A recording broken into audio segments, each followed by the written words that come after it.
Mark ni yenchi wode aye 16 ama Medimafo Herbal Hospital se wokono hode a yare bia nka dem ti yeda se wote sa enenu na wahunu se doctor time daso na waye crowd wa yene no eba bedi enkomwe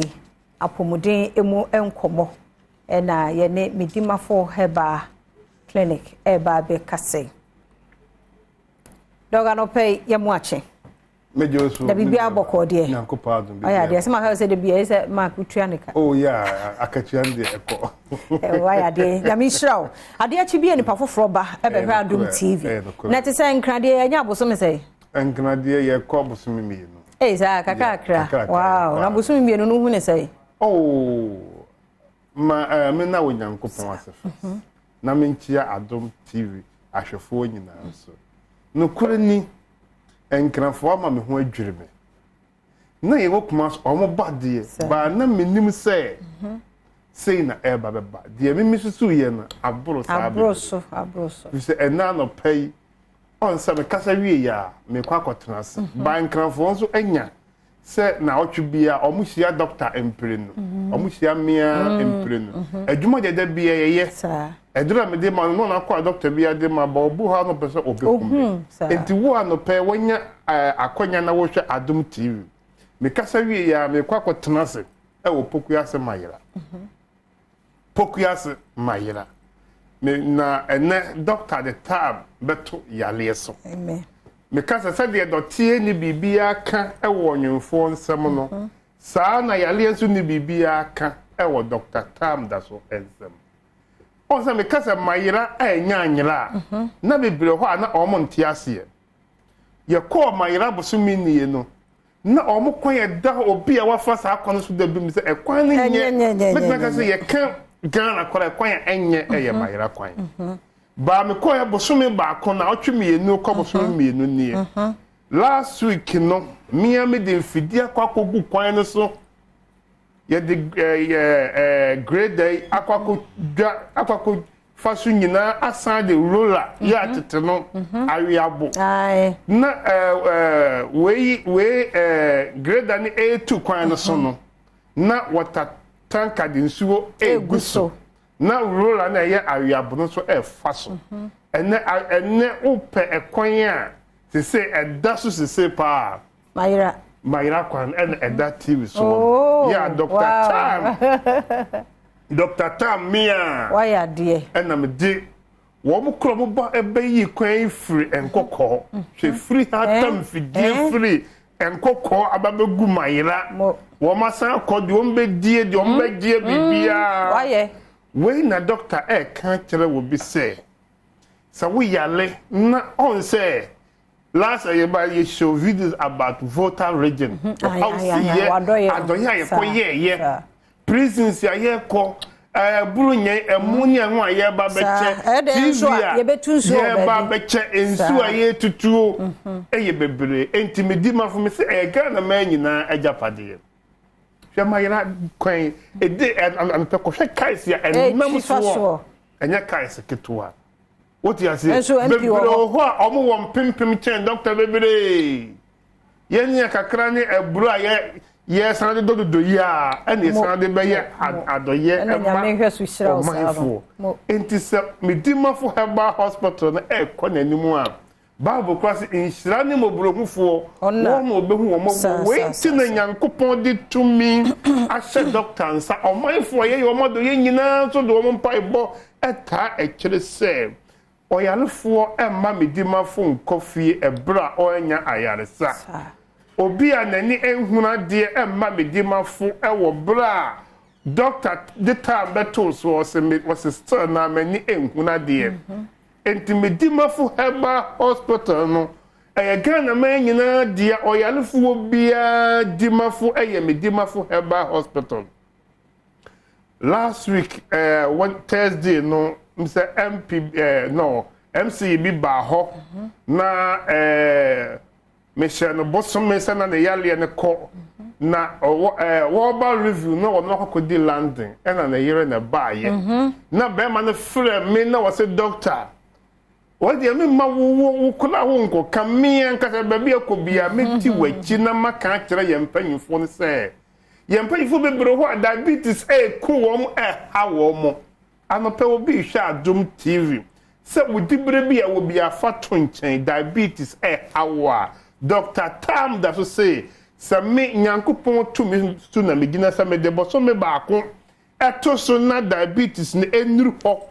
na diabetes da so how anawo da so no maduro bibie mu a me kra maduro na me de ma wo no boso me na wa jai nom sa boso me wo to aso no mu a o shiga ne bekolo se bibisa hawa o de wo ba na doctor entimi ahwewa sika doctor je wo metima kan bo ho even open times 20 metuauka because of the meka me see the friend so mo bo no ndene nan esiso mejemenya me ne ye adwumadi mejeminira onyankopon enam ne tumi so ne nimdie so ma me kotena awuram adadua nan no ekosua sadie yes kwan faso sayare ye faso de aduro kan yarefo ma ne kose diabetes eyentetia case yale pressure eyentetia case be piem wo Medimafo Herbal Hospital ho de wo beduru ho a adanse nkrofo die radio so TV so nyina ye adanse turodo so ampa anokwa ayare saba be piem wo pokuase mayera enkna pokuase mayera kumase ye abu akwa ago anopa wo bia wo hwe Adom TV bia me kasa wie ya me kwakotena se na me the time ato yarefo yare yeso na anopa ampa ye ebegya efrise me say ewiase obia won the master yale enso won the master only Dr. Time onu pe ene the time eto yarefo yare so enra my be no call me post to call me TikTok account na oh yeah my beam say nana be comfort na all wonu so adverts ema Medimafo fi say wonu kura no wonu so nkrofo omo so kom no so yale na omo ba ha onu ado omo ba asofo ado omo eba na me ka kire Ghana for say enkrofo bebre nam dada enkrofo say womu ye time da so enu kura bia nim sa wo hwe time da so na wa ma pokuase mayira wa ma kumase ebu akwa agogo a eye nkontompo biem ebe bosume ba na otweme nsem se ye chi enkrofo bebre bi sofo bia owo kumase ebu akwa makro na ono ne miami security amafa no company mu anyina aye nhihye ho na wo be kumase no otituro mo wo beduru ntem no wo beduru ho na security na ka acho say Medimafo was spiritual father me pacho Medimafo ne spiritual father na wonye nipa be tan na wafre sofo na ba ho aba bompai no aba enyese wo bompai o waba baji wo bia was it 270 waji wi a o say enkoje aduro no kofie a fade be ebuo kotu ejam na fatu ensuom na nom sofu ye nu masam ne se omo fan ni nipa kora nye be 500 I hope say ya cheno de onu kora bie na no kan ye no enti omo amba kuma bebre ka se ampa wodi bia ye wo hwe ge bia odo o mama free tema aba beduru kumase na sofu ama wo mo asan akofie de ebuo etujam atusium abomanom Sofo Steven appear kubi why bone tia Ghana for enipa enyina efise enye sa ene ye adwuma enti me ka chon say wa beduru Medimafo okora no hwe yie ni wo bia na ada na edu bia ya chono edu be ya na mentia asem o ba hospital na obi ka so Medimafo was spiritual father na waka we ya kire wa bra be hu doctor say doctor say na ye kan ye na eye no kura sa ehọ na wo benya mo eni kwasa wo gina nkwanchan na wo je eduro ya na akọ na wo san so san wati me patro edu ba bi a ye ya ne de enso eye amoma ye hu se ye ne ye de esefata sa na ekoso ewo Medimafo me patro obi bia na o ba Medimafo obi be convince o se e ma telsi fo me bro ho a omone emfofo be gigisika was for obi bra wo ba 40%. Enti wonu obi ba Medimafo no what trade na ko baabi no akwaje 40% because of say the obedient we be see wo ban tomato station ema eyentokwa kese eblekwa na nipa ne free takwa na yede eba me pa chow we nyina ye niema ekoso enkra ha me say ya sha ase nso ebi ba sha ase yede ewa ha enti mesram obi oba Medimafo bia Oma nenye and now if you say my country say oh ba Medimafo a and said ya wo ko heaven and said ya wo ko heaven say wo ko heaven ya on come easy I consider bebre wode be ekwan no so ba hweye say o man fa ba bia na wo be ko wanim na waba be duru Medimafo hospital na ya painting green and white now wo be duru what we say ahade doctor no why na agin say or sayale if you say there meka wo ye nyame sompa firi ho ade de etoso ye de ahoni die and is wo se wo tu yale ase na wo hospital ho no wo ani hunya oboa because of the virus bebre omo de efin na ye de enya kwan ekọ nipadua emu entu beduru Medimafo a obi si mesisi mechika se mikotoje mikwada amena miwidie mu hyehyeme wonya ka akwanhia wo na mu obu nsamobu ananu nkrofobia na omoba Medimafo na yenya mie kumase die en omoba na yenya mie nkrade na ombenya accident kase epia sha haba nyankopon adum tumi ye amekotena ewuram hu se abo afirisoro ebehwe fam na tane kase epia ne yonko aboa kote eduro ede bema wonya na yaresa no saa nimdie na mede aba enipa asetenem enti na Medimafo obi se meka se mesisi machi se wachi a wo betene ewo Medimafo Herbal Hospital obu ha anope wo ba no wachi afrifie na obaba o meduru Medimafo nkofie no na watene esie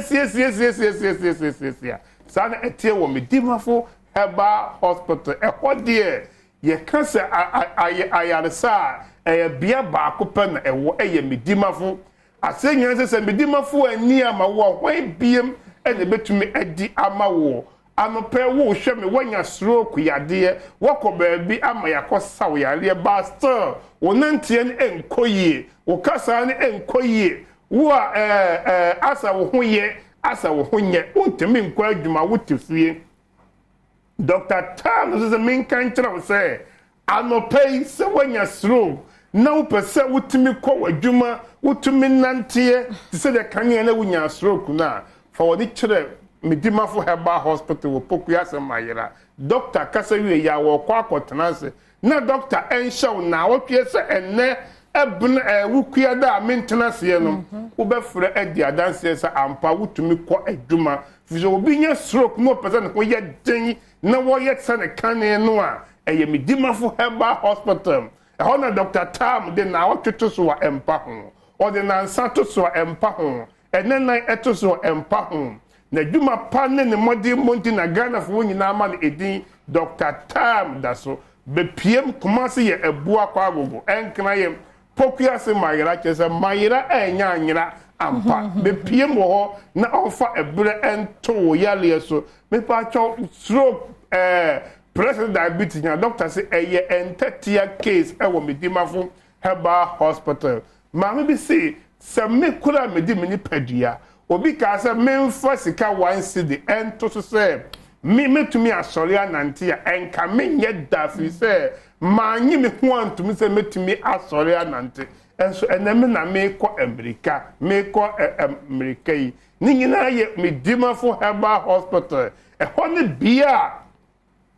oyalefo duru ho na ye hye ne bra empa ho da bia me kan sem bi say afei na twrensem ase yeni dua na ba enfro ha ban sayere na afei na abem ama oman Ghana abubuafo enante anifrafo tumi sina pane ma me be na ni nhuna de wo di anopa wo hwe me na wani enhuna de a ene ye wukura me kan kire ze enuru fiada ekine ya wo fie enuru fiada bon se wani no ente se de na etie me pa cho yetimi dikro be se na ni enye yie da nipa dikre wa na se mfidie dikre wa nyame obo soro bo asase no on declare with da on enam Dr. Tam that so nsencheni akese emfidie si enye yie because the same thing say nemre na nka Job ti ase a emfidie be declare say Job enye yie biem ba onyankopon ba mu no eye yie entimi kantra say ye declare say nansa ento ene na ento na wotwe ento me pacho aka don hwere baako na don hwere baako na aka wutimi di emu ebe say 58 minutes ebeduru woneka sima keke mi se wuwura Medimafo a esanse Medimafo ni ewurade nti onam na koa Dr. Tam that so the nation's doctor so ubenya wayaresa ewo pokuase mayira ewo kumase ebua kwa agogo wayarefo bia nka na komanto no yem afe na wayarefo bi oyale enya enidaso se eye dai eyire so paasi kosi dia na yale ebe free no so ewo bra wode nani akyerem ewo kumase ebua kwa agogo enkran ye pokuase mayira ubepie ho a ayaresa ebeko oba opeba Dr. Tam na wodru ewi ase nyina bi ni ba bia ma wodru no enye no be wi bitua bi sa bi di bitafre bi et set one thought udi gu wonum guna anajudu mi enu wonum wi ana anu kuna hia sa tam na wonum wodru na wi no wonum wi a me pa to wonum kunu hia mu hia bi ba bo so me nso no na nyinsen aba nyinsen ba ansa na watua eka umpe wodade na pa be ma wo be ma na ewu enfie di ne be ma ne nya adwuma da hia me wo pokuya se mayira enfri sabre nkosi se no nsia mo na be ma na asole we na be se tumi a onyankopon bia ma the nation's doctor me kwa kwatena sisi a me ka se ti my number na wo screen na se bia me wo pokuya se mayira number ne 0244 774282 0244 774282 0500 727215 0245 449592 ofura number ya eba Medimafo Herbal Hospital anope doctor kwa akotenase mu amu kumase so sabere doctor ye bo ane na pamfo atenase wo ho ampaye eda yeah that's it taste it and see Medimafo Herbal